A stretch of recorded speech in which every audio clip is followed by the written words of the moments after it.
Welcome to VCR, Vintage Cinema Rewind. We're bringing old movies to new viewers. I'm Blake. And I'm Michael. And I just lightning round. Yeah. Blake was like, "Oh, do you need a break?" And I'm like, "No, I'm good." You just Whoa, don't pull the curtain back that far. Yeah. All right. I'll edit this part out, maybe. Yeah, we're doing No, the deep dive. Blake was just like, "Are you ready to start recording?" And I was like, "Yeah, I guess." And then right into it. Sometimes I just got to see what your expression is, if you can keep pace. This episode is off to a great start. We're doing like water for chocolate. We certainly are. You know what? So this is the deep dive. If you haven't seen this movie, go back and check out the primer. We didn't talk about in the primer what like water for chocolate even means. I was about to say we should maybe let's start with that. Yeah. So what I've derived the meaning for, and this is based on a Mexican novel as well, is actually like water for chocolate is a Mexican idiom, actually. Okay. And so what it means is kind of like being on like basically like being on the borderline of just like boiling over with intense emotions. Yeah. So rage, passion, whatever. So I guess for when you're making chocolate, you have to like boil water, I guess. Yeah, interesting. You wouldn't think, but I mean, I've never made chocolate. Yeah. Huh. I can't say that I have either. So yeah, it's kind of cool that like this is something that if you were like spoke Spanish and you were in Mexico, like this would be something like a saying that people would understand, and it's kind of like very localized to that. So it's kind of neat. Yeah. I was funnily enough, I just picked this title out of like a list that you gave me, having no idea what it meant. Yeah. I was just like, I don't know, I guess chocolate or something. And then the movie starts, and I'm like, I haven't seen a single piece of chocolate this whole time. There was no chocolate in here. Yeah, 0 out of 10. False advertising, but yeah. And I mean, I'm glad we explained the idiom, because it really, it certainly is appropriate for a movie of like unrestrained and also unrestrained passions. Yeah. And them boiling over at times, and that's kind of part of what makes this movie fun and exciting, is that restraint of like, oh, are they going to go for it here? And then there's that pullback. And then there's like, that the lust kind of boiling over at different points in time. Yeah. So. And then it doesn't. Yeah. So crazy water for chocolate. Where the hell do we start and talk about this movie? I don't know. It's one of those movies where after it was over, I was just like, huh, okay. Like, this was a movie where I didn't write a lot of notes while I was watching it, because I was just like so along for the ride and having such a good time that I kind of didn't want to like pause or look down at any point. Here's maybe we should start with the magical realism element. Yeah. Because I've seen a lot of people describe it as magical realism, and keep in mind we're watching the cut down American version. Yep. Neither of us have read the novel, but like I almost kind of forgot about the magical realism part at different points. Like, maybe we should start with I don't know if it's iconic, but to me it will always be iconic. The scene with like the chicken and the roses where they're all eating lunch together. And so basically it creates a burning sexual desire in everyone in the family. Yeah, so much so that the middle daughter, Gertrudis, who is my favorite character in the whole movie, as a side note. She's a crowd pleaser. I won't fault you for that. Yep. She goes to take a shower, but is so unbelievably horny that her sheer horniness attracts a local like Mexican soldier and also she's burning with such passion that she actually starts to spontaneously combust, and the shower bursts into flames. Yeah, right. And by the way, we are not making this up. And people who might have stumbled across this podcast would be like, well, they're just trolling, right? Yeah. Like, no, I'm describing what happened, officer. I did read a couple of Letterboxd reviews before watching this, and I had the exact same thought where I was like, wow, people are getting like real crazy with like some of the what's about to happen, and then it all happened, and I was like, wow, whoa, they were not wrong. They were not kidding. It's kind of like, this is so random, but the new Fantastic Four movie came out last year, and I saw a YouTube comment where someone posted like, my favorite part of this movie is when Sue Storm is giving birth and she tells her brother Johnny to kill the Silver Surfer, and I laughed. And then I saw the movie. I'm like, oh, that actually happens. Jesus. But not a bad movie. But I digress. So yeah, and then this Mexican rider comes just charging over the hill because he apparently like smelled her like womanly musk from like Mhm. miles away, and she runs out of the shower like stark Yep. naked, leaps into the saddle with him, and they just kind of he just kind of takes her away. Yep. And that is a scene that happened. Very, very memorable. Very visually striking, unique. Never gonna see that in another movie. Yeah. Cool. Yeah. I Cool. guess it's not totally out of pocket because earlier on when Tita and her friend are kind of preparing like the wedding cake for the marriage between Pedro and her sister, Yeah. she starts crying into the dough. And then later on, when everyone is eating the cake, everyone just starts crying inexplicably. So, I mean, you can see the metaphor here, right? Like Tita is Well, she has like a magical power to her cooking. essentially, right? Like she's able to channel all her emotions into her cooking, Mhm. like an artist channeling their emotions into their craft, Yeah. right? Yeah. So, yeah, but I mean, to me, I made a joke that this I'm gonna tell my kids this was Encanto. Like I mean, with that movie, the whole magical realism thing is like really in your face. It's front and center. Right. With this one, it almost feels understated. Yeah. You know, like the movie would almost work without it. Yeah. Yeah. Yeah, I agree. And even, it kind of pops up here and there and it feels really fun and exciting, but it doesn't feel like out of place at all either, even though it's like, it's not like the movie is completely riding on those big dramatic moments necessarily. Mm-hmm.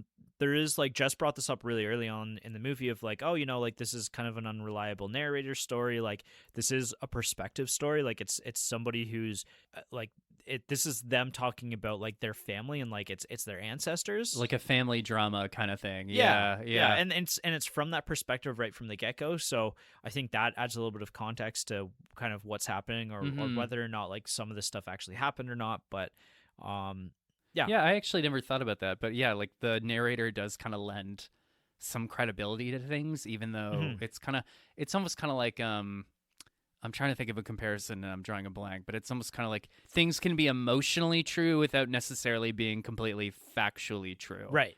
You know, Yeah, it almost absolutely. operates on like a kind of dream logic. Yeah, and I think that's part of the reason why this abridged cut sometimes can kind of feel really confusing because there is kind of that dreamlikeness to it that at some points, like very specifically the final act of the movie that has a bit of a jump cut, like 20 years. odd years. It's like, whoa, what just happened? Like I literally was like disoriented. I had no idea if this was a dream or if this was actually happening or like so confused at that moment. Yeah, and it's not exactly, and I'm not giving this movie any flack because I did really enjoy it, but like it didn't really seem to be like signaled to like. Yes, I'm reading a thriller right now, right? And there's a scene where like the main character just got beat up and he's in the hospital and staring up at the ceiling, and he's like, and then I started thinking about the death of my parents, and then we like smoothly like transition into a flashback about the death of his parents, then we come back, right? Yep. Like, it's signaled in such a way. It Right. is just kind of like, her and Pedro have a fight about, and I can't even tell you what they were fighting about, but it's like, they're fighting about something, and then boom, it's 20 years later. The daughter is now getting married to the doctor's son. And I mean, what further complicates things is, I guess we need to talk about Dr. John Brown. Yeah. Okay, this is actually my biggest fault with the movie, and it's funny because I'm starting to find a pattern here with some of these romance movies. These damn romance movies. Well, so here's the thing: is you can have like friction between love interests, like this is a love story ultimately between Tita and Pedro and their childhood love, and like how this grows and adapts and changes over time. And the tragedy to their romance. a Romeo and Juliet kind of thing. But the problem is like when you add a character, and this was the exact same thing in what was it? You've Got Mail. Sleepless in Seattle. Seattle. Yeah. This is the exact same problem where John the doctor is such a caring and empathetic person, and he's so sweet and he's so like supportive of Tita, that it feels like It's kind of it's muddying the waters a little bit. it muddies the waters a lot, and it also like it kind of makes me feel deeply unsatisfied when a character who deserves like more or better for themselves, and they never really get their happy ending. Right. So, I guess like maybe jumping back a little bit. Yeah. So my read of John, Dr. John Brown at first was that there was something creepy and off-putting about I him. noticed that too. I picked up on that as well. And I think that was a deliberate choice by the filmmakers. Like just the way he's like moving around Tita and like smiling at her, and like even the framing of some shots, At one point she has a mental breakdown and goes to live with him so he can nurse her back to health, and right. there's some moments where like he's taking stuff into her bedroom, and I'm like, oh, I've seen this movie, doctor taking advantage of a mental patient sort of thing. But then there's a twist kind of later on, not even really a twist, but she basically just confesses to him that she still loves Pedro and she doesn't think she can marry him. Well, but the biggest part of it is that she cheated on John. That's right Pedro. too. So they were kind of engaged to be married. Well, not kind of. They were engaged to be married. Then she hooked up with Pedro. Yep. Then she just says like, I can't marry you because I cheated on you with Pedro, and I think I still love him. And this is where the scales kind of fell from my eyes. Mm-hmm. In terms of clarity, where he's just like, well, you should be who you actually want to be with, right. And like I'll respect whatever choice you make, and she doesn't make a choice, it just cuts. Right. So like that's okay. Remember how he said that like I actually had to rewind? Right. So at first I was like, we jump forward 20 years and he's there at the wedding. Yep. And I'm kind of like, wait, did they get married? Like I had the exact same thought. Did she decide to marry Pedro? Right. And I saw there was no ring on either of their fingers. That actually was what tipped me off. Right. So actually I was operating like, I guess they did get married. And then my partner was like, no, they didn't. And I was like, weren't they like sitting together during the wedding? She's like, no, they weren't. Like Pedro was sitting between them. Right. And I was like, what? And I rewound it and I'm like, oh, okay. Yeah. So like I was confused. I think part of that is just me reading things wrong. No, we were just as confused as you were. Right. But I was like, especially there's a scene where like, the daughter and John's son like take off together for their honeymoon. And I think our final shot of John in the movie is he's just kind of standing by the road watching them go away on their honeymoon, like drive off into the dark, and like, yep, it's kind of, he seems kind of like withdrawn and sullen during his son's wedding. Mm-hmm. So I'm a little like, okay, like is he like, what's going on? Like, right. Are they married but they have some kind of implicit understanding that she's still going to be having sex with Pedro? And then it's like, oh wait, no, he's just there for his son's wedding. Yeah. Yeah, that was a little disorienting as well, and they do make a reference of it pretty early on, right? Where, and even it's a little bit weird, but whatever. This is like the early 1900s, where the baby's born, and the kid who's like probably like 5 years old is like, oh, that's a really cute baby. I'm gonna marry that baby someday. Super out of pocket. If that were my son, I'd like tan his hide. So it was a little bizarre. Yeah, I was just like, what? And then I do want to say, like, I do really like this movie, and I think it does almost everything really, really well. Yep.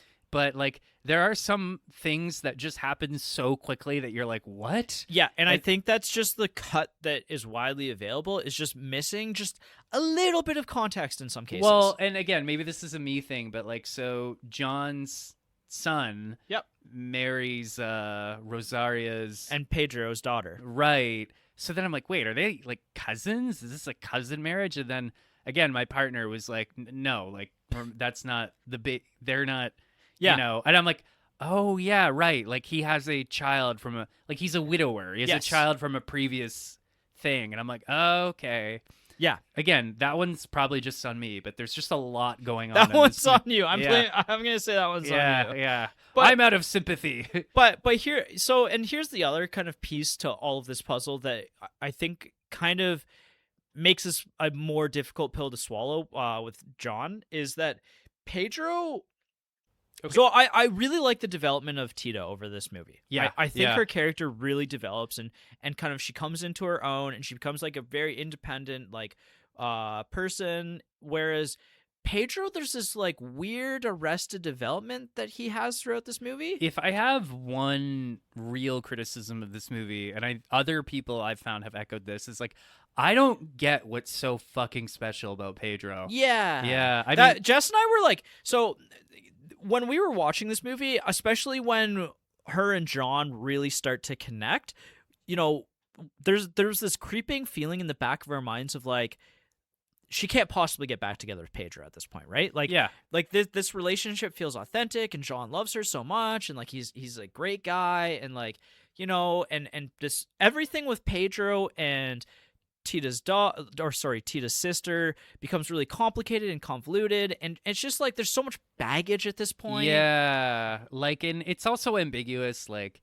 there's a scene kind of early on where like Pedro pulls her aside and they kiss, and it's kind of like my whole thing is like, have they been sexually active this whole time, and just the family has turned? No, a blind I eye don't. to I don't think it? that. I don't think that's the case at all. Yeah, I don't know, but anyway, yeah, like Pedro, we just don't get a lot from him. No, and and this is why I like Tita's character so much. Is eventually she kind of stands up to him and she says, like like your plan, it seems so heroic and like noble to like marry my sister so that you could be like near me, like together, even though we couldn't be together. But she's like, honestly, it would have been just a lot easier for everyone if we just run away together and if you just propose that. Yeah, yeah. And she's not wrong, like at all. Right? No, I mean it was not a great plan, Pedro. Yeah, like he's just a character that doesn't really have any great like logic. He's kind of a little whiny, and again, I just felt like there's this arrested development where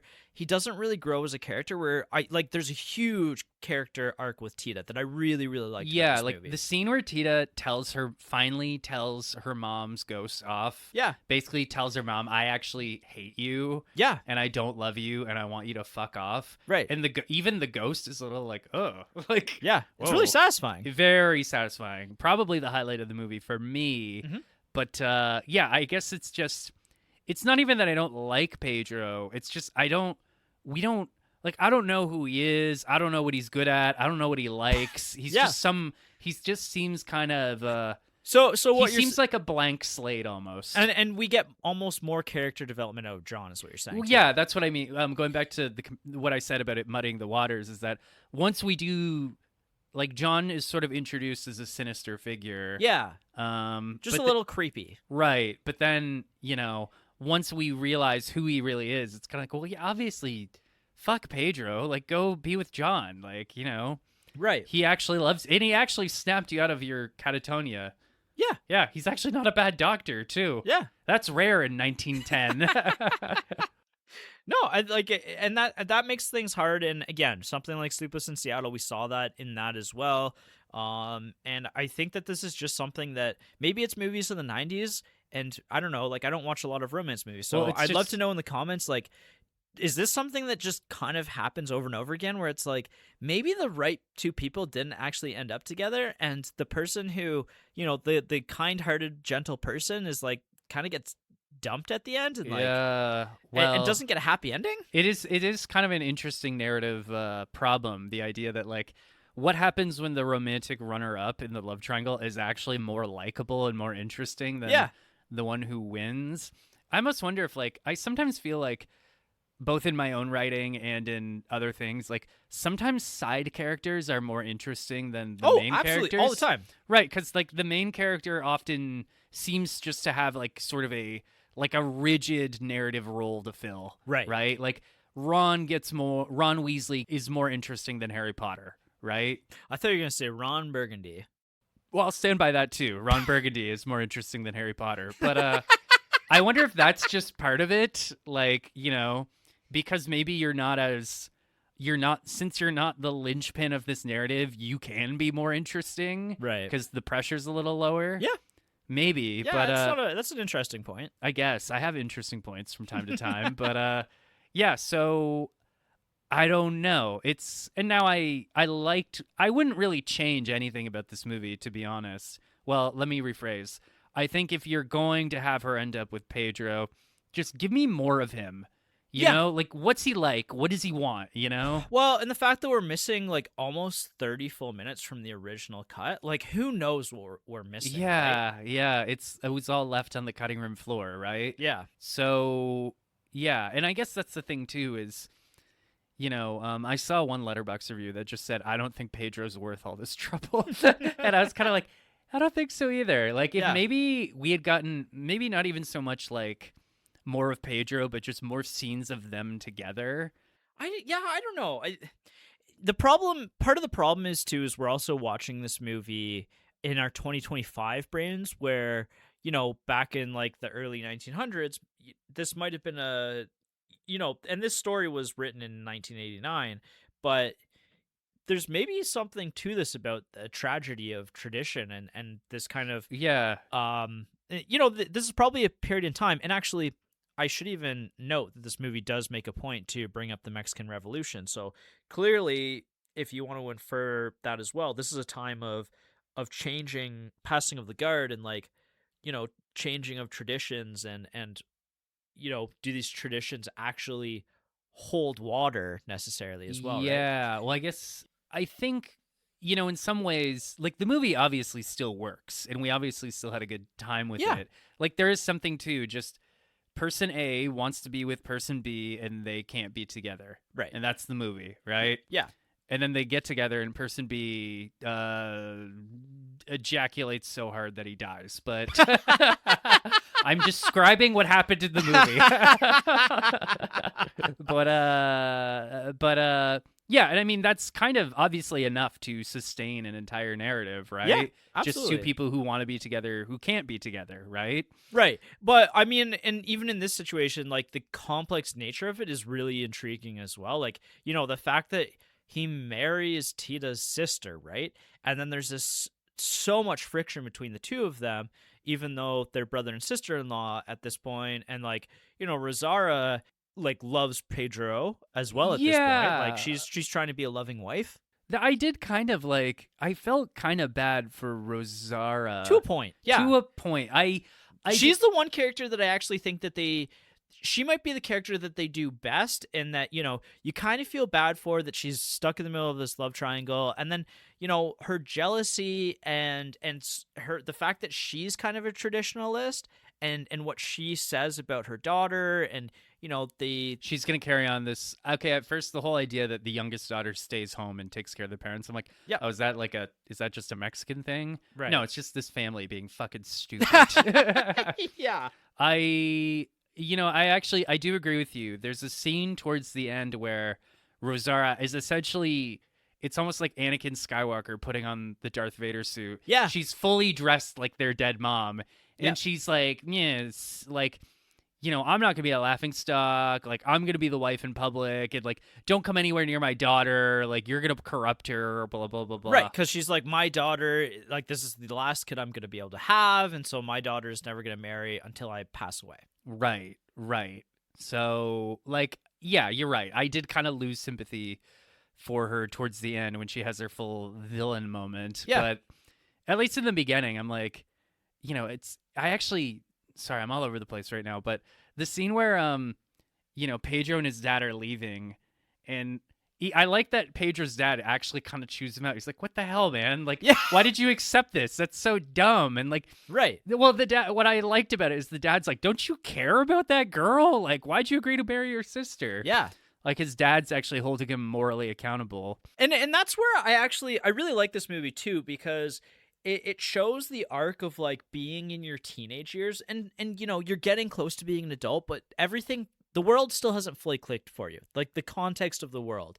And so I actually really like that scene as well, because it shows like, Pedro again trying to do this noble, like, grand gesture, and it's kind of really dumb and short-sighted, and it's like, obviously, like, this decision is what, like, it leads to all the conflict in the movie. Yeah, exactly, right? And it's his decision to make, and even his dad is like, this is a really bad choice. Yeah, no kidding. And like, we get to see the consequences of that. Like, Rosara tries to initiate sex with him on their wedding night, and he's like, I don't think we should do it just yet because of the everybody's feeling sick from the wedding cake that all made them spontaneously cry and Yeah. shit vomit, or I don't know. But then it cuts to like 3 months later, and she's kind of just like, it's been 3 months. Like, come Right. on, like, let's do this thing. Yeah. I'm paraphrasing. And then they have sex through a hole in a sheet, which is fun, I guess. Very cool, very romantic. But yeah, I mean, you do kind of feel bad for Rosaura to a point, because she's stuck in the middle of this whole thing, and like, her feelings never seem to be taken into account, and all this stuff.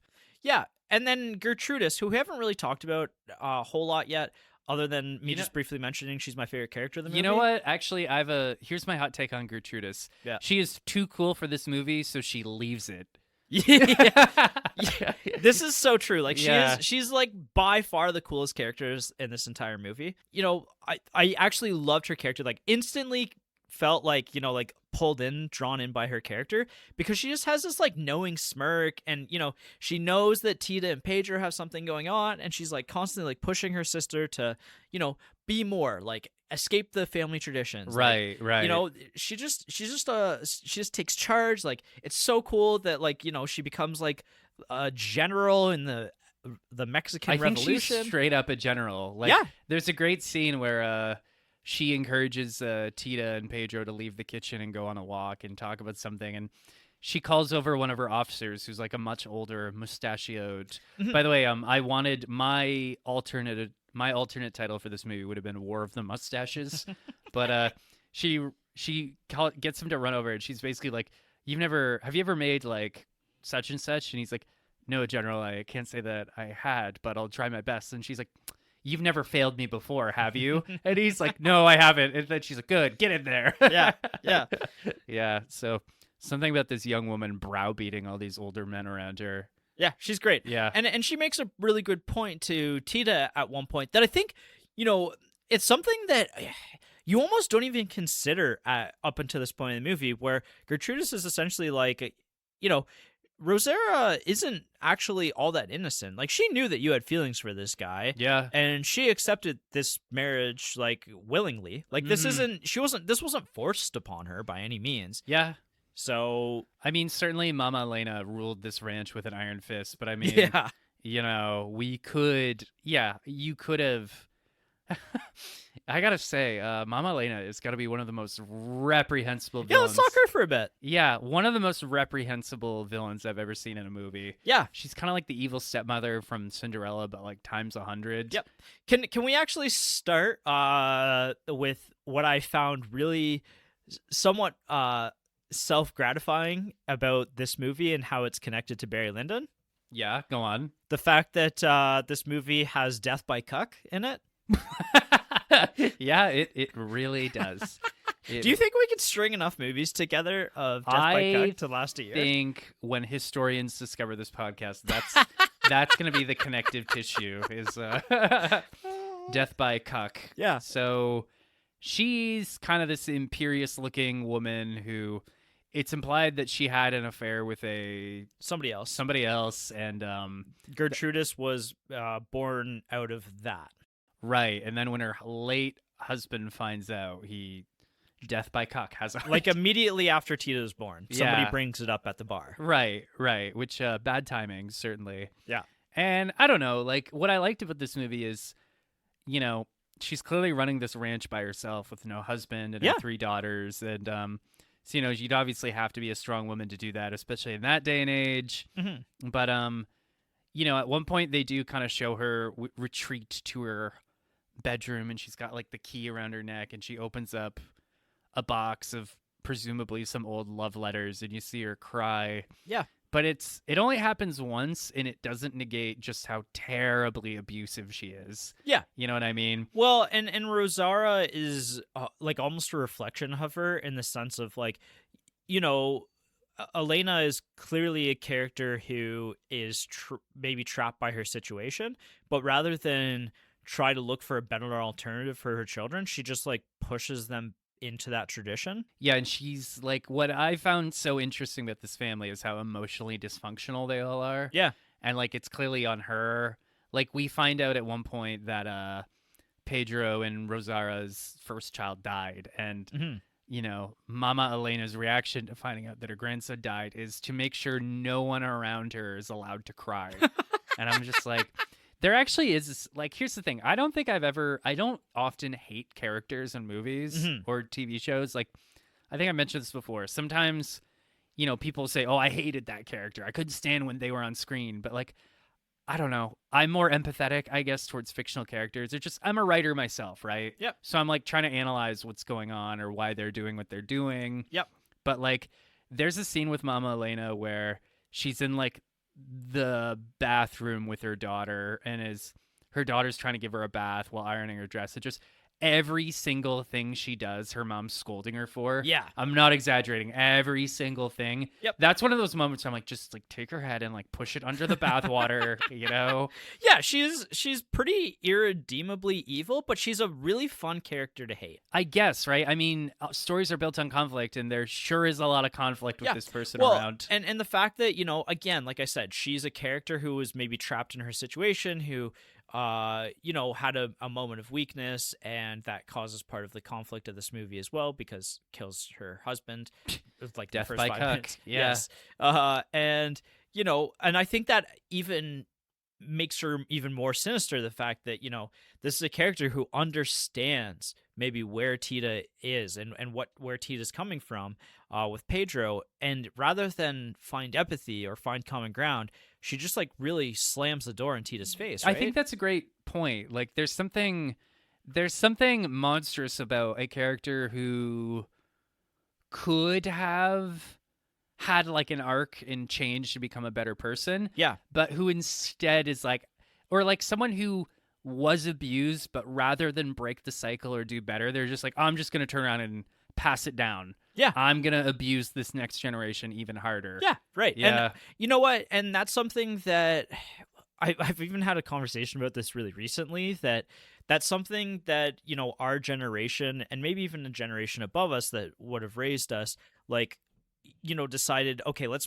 break this cycle a little bit. Let's do marginally better Yeah, than let's the do- people yeah. behind us. Yeah, let's do marginally better, right? And so it's interesting that this is kind of personified in this movie, where it's like, you know, we just want Tita to be happy, like, at the end of the day, right? And her mom doesn't. Clearly, this is boomer parenting in a nutshell. Yeah. Like, her child's happiness means very little to her. Right. And one of the things I like too is, so Mama Elena gets killed, like maybe 40-ish, 50 minutes into the movie, Mhm. but then she comes back as a ghost, Which is awesome. yeah, Man, so this is the thing, is, again, the magical realism, that fantastical element, like, I almost wonder if it's, and I'm going to throw Marvel under the bus because they're the easy ones to throw under the bus, but I Sure. wonder if it's just like, you know, the fact that fantasy in different ways, right? Like, fantasy can branch a whole lot of different you know, types of stories, but the fact that they are a lot more prevalent now, not the traditional like sword and shield type of fantasy, but these other ideas of fantasy, something supernatural. yeah, I kind of almost wonder if that's why we don't get as many of these types of movies anymore, that they're kind of crowded out by the other types of fantasy. Because again, I really like how this movie incorporates that stuff into this one. What I liked about it was how it like raised the stakes a little bit. 'Cause Yeah. it's like, oh, she's dead, and then it's like, oh no, she's back as a ghost, and she's Which is even more terrifying. right. Yeah, absolutely. Like, there's one great moment where she's like, I'm gonna curse your child. Yeah, it's really dark. And you're scared. Like, I was genuinely like, oh my god, Yeah, this is right? really bad. So, and then after that ghost thing gets dealt with, then Rosara starts dressing like the mom. So it's kind of like, even though the mom dies, like Mama Elena dies a third of the way into the movie, she's still like haunting the entire movie. Yeah, she just Even- casts such a large shadow over this movie, and that, you know, it's a symbol, like, right? She's a metaphor essentially. Yeah. At the end of the day, for tradition and Generational trauma, Yeah. or whatever you want to yeah, call it. absolutely. But yeah, no, you're absolutely right, and like it, and this movie is great in the fact too that even when she leaves, she still continues to hold sway over this movie. Like, you know, Tita banishes her away, but not without her severely injuring Pedro. I have to say, I really laughed hard at that moment. Yeah. So Tita tells off her mom's ghost, and it's this big triumphant moment. Like, you almost felt like, I was kind of like, is this the end of the movie? Right. But then her mom's ghost instantly retaliates by setting her boyfriend on fire. Yeah. And I'm not exaggerating. Instantly. She's like, oh, yeah? Yeah, it's great. And then that just complicates things even further. Yeah. So, well, and there's even an implication at the end, right? That that her mom is somewhat involved in Pedro and Tita's deaths. death by snoo snoo. Yeah. Yeah. Well, who can say, really? So I have a question for you. Rosera dies in this movie. Did you and Sarah think that there was anything nefarious about her death? Did that come up in your conversation while you were watching it? Not really, no. So she does have a lot of gastrointestinal issues throughout Like this the movie. bad breath and the farting. Yeah, Yeah. and it's brought up like multiple times. But she dies due to that, and Jess was like, "Did Tita kill her with her cooking?" Ooh, Yeah. it's possible. There's an implication there, and it's never really delved into a whole lot, but there's definitely a little ambiguity over that. Like, Well- did Tita's cooking, whether purposeful or not, end up killing Rosara? Well, I mean, one thing I did find a little strange was, so we have this giant jump forward 20 years, and the narrator tells us that during those 20 years, Tita and Rosara were basically like in a war with each other over the fate of the family. Yeah. But like, we don't see any of that. We're just told it, right? Right. We just jump forward 20 years and suddenly she's dead. Yeah. So, I mean, maybe I would have liked to see a little bit of that. Yeah. And maybe we would have in the extended version, but yeah. So, no, to be honest, I was just kind of like, oh, it is just, I mean, I was so reeling from that moment. We're like, oh, we're 20 years in the future. Oh, she's dead. Like, cool. Yeah. I like to describe it as she farted herself to death. Well, you're not far off, I guess. I can also see my own death approaching in that sense. Yeah, well, I'm going to do what Pedro did. And like, I liked how he lit the incense and was like waving it around to deal with. that was pre-Febreze. So that's awesome. Yeah, and it's so tough too, like, especially knowing how much is left on the cutting room floor that we didn't get to see here. Like, that really causes some issues, I think, in the storytelling. Like, it almost kind of reminds me of Game of Thrones, where Cersei and Jamie like end up together. Like, rocks fall, everyone dies. Yeah. It's just like, it's so sudden. It's kind of like that with Pedro, where Jess and I are like, oh, like, John and Tita are really like, finally connecting, and like John seems like a great guy, and this is all well and good. And then it's like, oh no, Pedro and her are coming back. Oh no, her and Pedro have had an affair now. Oh no, it seems like this is going that way, kind of thing. Oh no, they've fucked each other to death. Yeah. Yeah, I don't know. I think you're absolutely right that like we're just definitely missing some pieces here. The story. To be fair, like, the movie still works without those pieces. We still like the skeleton is still there, right? Absolutely. Yeah. I mean, and even like something like Nacha, who we haven't talked about yet, the family cook, who really is like the surrogate mother for Tita, right? Yeah. Like, that's such a crucial part of this movie, and it's really heartwarming to see those two have this brief happy time together before Nacha passes away, due to the food poisoning at the wedding. But yeah. Wait, did she kill Nacha too? She might have killed Nacha as well. Oh God. She might be a serial cooker.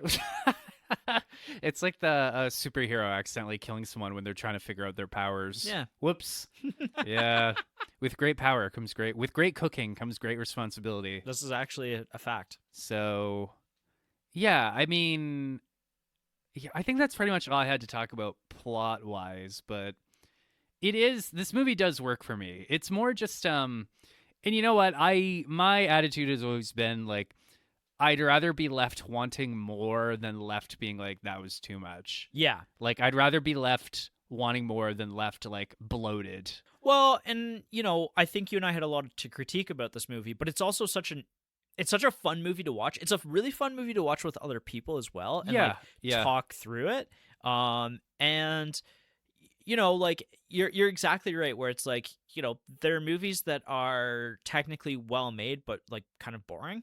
I gotta tell you, Blake. I like a woman spontaneously combusting in the shower and then joining the Mexican Revolution. It's pretty awesome. You know what? I'm not gonna forget that. No, I'm absolutely probably I forgot most of Fantastic Four, but I'm not gonna forget that. No, like this movie has some really great ideas, and it's executed extremely well, and it's a really fun time. And so, even though we have faults with the movie, I can't fault the enjoyment that I had with it. I wouldn't even go as far as to call them faults. They're just like, they're a little bit more than nitpicks. They're like, say. To me, they're almost more like quirks. Yeah. I'd say the only fault I have is Pedro and the whole thing with John. Everything else is just kind of like, huh. Like, that's interesting. I actually have one more fault. Okay, hit me. And it's that Will Ferrell doesn't sing Ave Maria during the wedding. I recently watched Step Brothers again, and the fucking Catalina wine mixer really got me. Okay, well, we're going to have to make our own cut then with the additional footage put back in and Will Ferrell singing in the wedding. Yeah. I think we can make that happen. Yeah, I think so too. Okay, so sequels, prequels, and reboots. So I did already mention that this is based on the 1989 novel by the Mexican novelist Laura Esquivel. Okay. So again, also called like Water for Chocolate. We've already talked about what what that stands for. I read kind of the quick call notes of like the book. Okay. And they stay pretty true to the book. Really the only difference is that I found was substantial was while John is nursing Tita back to health, and Tita says, "I'm never going back to the ranch. I'm never going to see my mother again." Mm-hmm. There's that fateful afternoon when Elena and I can't remember the family assistant who's friends with Tita. Can't remember her name. Yeah. And they're attacked and raped by some bandits. Some banditos. Yeah. Yeah. And so in the cut that we see, she is killed then, and Tita returns to essentially like get all of her affairs in order. Identify the body, essentially. Yeah. Exactly. And actually in the novel, and apparently in the extended cut of this movie as well, she actually doesn't die, and Tita has to go back to nurse her mother before she ultimately passes away. Okay. Which honestly kind of feels a little unnecessary. Yeah, I'd say that's a smart cut, actually. Yeah, I kind of agree with that one. But really, otherwise, the movie stays very true to the book. Mm-hmm. Okay, interesting. Yeah, I would be interested in reading the book. Yeah, I mean, it's a pretty structurally sound movie, and I think that it would just maybe expand on some of the questions that you and I had, right? I have you ever read like a romantic novel at all, like to this degree? I'm sure I read a romantasy book a few months ago, just out of curiosity. Yeah, it was fine. Yeah, like I wasn't blown away by it, but I think I'd be blown away by this magic cooking and yeah, death it'd be an by interesting snoo read. snoo. That's for sure. I don't know that I would be super interested in it, but I'm also in a little bit of a lull in my reading. Just I'm so busy right now, so yeah.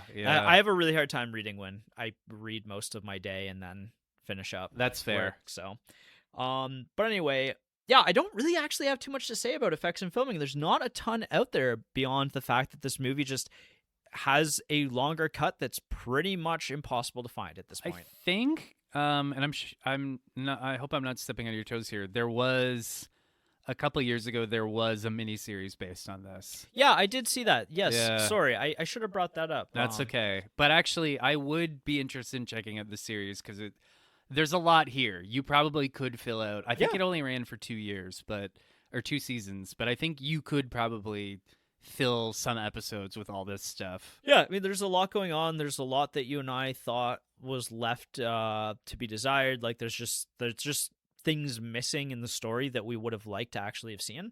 Yeah, well, it's almost kind of like this movie is like a straight, it's like it's like the direct route somewhere. Whereas if you wanted to take the scenic route, you'd probably you could do that. Yeah, so for sure. So yeah, I don't really have too much to talk about it with the Vexen filming. The score I think is fantastic, but again, I don't have a whole lot of notes on that. It just, a score like this is one of those ones where it just kind of fills in the background. It helps you it pulls that emotion out of you at the times where it needs to. Mhm. It serves exactly its purpose, and it doesn't overcrowd the rest of the movie. Absolutely. Yeah, So, for sure. look back at the time. So this is actually really cool. This movie was the highest grossing foreign language film ever released in North America at the time it was released. Huh. It made just over $21 million in the US and Canada when it was released. That's pretty good. Yeah. So the last movie that almost made that was a movie called Yellow that was released in 1969. So it took just over 20 years for that to be surpassed by this. Interesting. Yeah, Huh. super cool. I mean, that kind of is a little bit maybe a sign of the times as well. Like, I feel like pre 2000s foreign movies maybe weren't as widely distributed in North America. Yeah, it was probably harder to secure a deal like that. Yeah, but... even though this is just Mexico, like it's just yeah, not too far away. it's from right us. there. Yeah, yeah. So, and I think that's kind of cool. Like, there's a couple other Mexican movies that I'd like to do at some point. There's some controversy around one of the biggest Mexican film directors. Oh, is there? Yeah, the guy who did like the Holy Mountain, and he was like Jardovsky's Dune. I'm not familiar. Okay, his name's like Jardovsky or something like that. Okay. I've been wanting to watch his movies. They're like super surreal. They look really bizarre, but that's kind of the stuff that I'm into. Oh, he was the one who was gonna do like a Dune adaptation. Yeah, and then so they did a documentary about it because they did a okay. lot of like the artwork and stuff, and he had like all these ideas about what he would do, and then for whatever reason, Right, I've heard good things about that documentary. Yeah, so have I. That's interesting. Honestly, this movie kind of makes me a little curious into like just telenovelas, right? Yeah. I'm just kind of like, this is, well, especially me, like I'm always looking for like new forms of storytelling to explore. I'm just like, I could see this. Like, I see the appeal. I get it. Oh yeah, absolutely. Yeah. I very much see the appeal now. Like, I really had a good time with this one. Mm-hmm. So yeah, and I mean, speaking of somebody else who had a good time with this, Roger Ebert gave this 4 stars. I'm pretty sure. That's right. He said that the film intends to be the French Gone with the Wind. Oh no, so Let's try that again. Yes. So actually, the legacy of this part of the legacy of this movie is that this actually was nominated for a Golden Globe Award for Best Foreign Language Film, and it lost to a movie called Indoctrin, which Roger Ebert was basically just shrugged off as like, it kind of feels like the French Gone with the Wind, but it's kind of a flop. And that movie's been completely lost to time. I wouldn't say this movie is doing all that much better than Indoctrin, but I don't know though. You know, I've become more indoctrinated into Letterboxd, and like even within the last couple days, people are still leaving reviews of this movie. Yeah, you know, like it's you know, it's kind of like a cult classic, I guess. Yeah, I would put it at that level. Cult classic. I'm super glad that we found this one and did this one because I had an absolute blast. You know, last 12 months, if we were talking about most fun that I've had watching a movie for the pod, like this is pretty high up there. Yeah, I would agree, right? This has definitely been a highlight of the last few months. Yeah. But to be fair, I think 2026 is off to a good start for Yeah, us. 2 bangers. Yeah, for sure. 3 bangers now. What else have we done? The Gray Fox. Oh yeah. Yeah. Wow, yeah. I so blanked on that. Yeah. Okay, maybe slightly less of a banger, but still interesting enough. Yeah. Yeah, not a bad movie. I haven't been bored yet. We'll say that. That's good. Yeah. So yeah, personal reviews and the partner factor. I mean, there isn't too much more to elaborate on this. Jess and I both had an absolute blast. Yeah. I asked my partner to watch it with me, Sarah, and she had her gaming laptop open, and she's like, "Well, put it on, and like I might game while we watch it." But like, she didn't even touch her laptop the whole time. Yeah. So that's high praise. Yeah, Jess was like very, very intent on this movie as well. Like she kind of gave up on what she was doing and just got into it with me. Yeah, really. Well, yeah, I think that's it. That's all I was planning on talking about for this movie. We both had a great time. Yeah, just a fun, not too hard of a watch. No, a lot to talk about. Yeah, that's really I think I had a good time and I had things to talk about, and like really, what more could you ask for? Yeah, like we're as fiery in this conversation as this movie is at times. Yeah, it's our spicy Latin blood. Alrighty then. And following this up, we've got a couple Oscars movies, I think, next, which we haven't talked about at all, but we're gonna do some foreign Oscar movies. Okay. So yeah, we'll have a teak. We'll have a teak. We'll have a peek at what we do. All right, let's do that. Yeah. Okay. All right. Well, as always, tell your dad, tell your mom, especially with this one, and we will see you next time. Bye-bye.